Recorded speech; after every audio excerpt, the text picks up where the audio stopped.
नमस्कार, माझ्या Annapurna recipe channel मध्ये आपले सहर्ष स्वागत आहे। आज मी तुम्हाला पालक सूप दाखवणार आहे। त्यासाठी लागणारे साहित्य दाखवते। गरम पाणी उकळत ठेवलेलं आहे थोडं कढईत, आणि हा पालक थोडा घेतलेला आहे, धुवून कापून थोडा घेतलेला आहे, कोबी थोडा घेतलेला आहे, आणि अर्धा टोमॅटो घेतलाय, मोठा टोमॅटो होता तो अर्धा घेतलाय, आणि मीठ, आणि हे मिऱ्या पावडर आणि जिरा पावडर हे दोन्ही घेतलेले आहे। हे थोडं थोडं त्यात घालायचं। आता कसं करायचं ते दाखवते। आता पाणी उकळत ठेवलेलं आहे मी, गॅस मोठा करते, आणि हे गरम पाण्यात घालून घ्यायचं।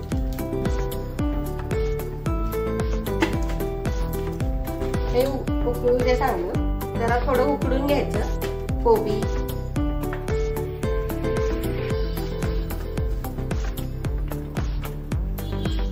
पालक, टोमॅटो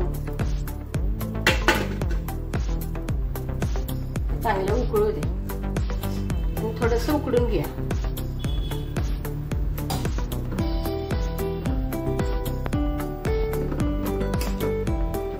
पालक मध्ये कोबी घातला तर घट्ट होते सूप, म्हणून सूप मध्ये घालायचा कोबी।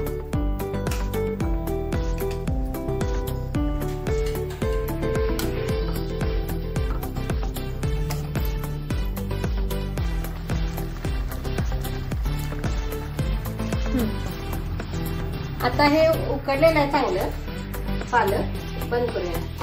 आता मिक्सरच्या जरा गार करूया आणि मिक्सरच्या भांड्यात वाटून घेऊ।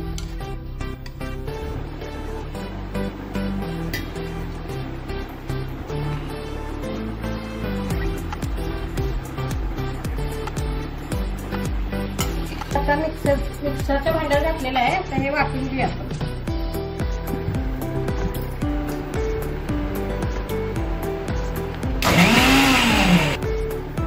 आता हे वाटून घेतलेलं आहे, कोबी, पालक आणि टोमॅटो उकळून घेतले, परत ते मिक्सरला लावून बारीक करून घेतलेलं आहे। आता गाळून घेऊया आपण।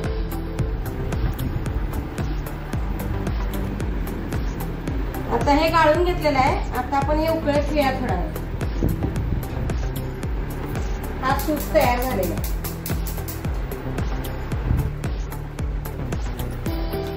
त्यात आता जिरा पावडर आणि मिरी पावडर आणि मीठ, त्याचा जिरा पावडर थोडी चमच्यावर, आणि ही काळी मिरी थोडी घालायची चमच्यावर, आणि मीठ थोडं घालायचं, चवीनुसार मीठ, आणि जरा आटवून घ्यायचं। हे सूप आता तयार आहे, जरा आटू दे थोडं। आता हे सूप तयार आहे, पालक सूप छान झालंय बघा, हिरवागार कलर आलेला आहे। अशा पद्धतीने करून बघा, यात कोबी घातल्यामुळं त्याला घट्टपणा येतो आणि छान लागते चवीला। अशा पद्धतीने करून बघा। आता मी गॅस बंद करते, सूप तयार आहे। ही रेसिपी आता तयार आहे, पालक सूप। अशा पद्धतीने करून गरम गरम पिऊन बघा, कसं लागतं ते कमेंट करा। अशा पद्धतीने करून बघा, आणि आवडले तर पिऊन बघा, आणि आवडले तर कमेंट करा, सबस्क्राईब करा, लाईक करा, शेअर करा। नमस्कार, थँक्यू।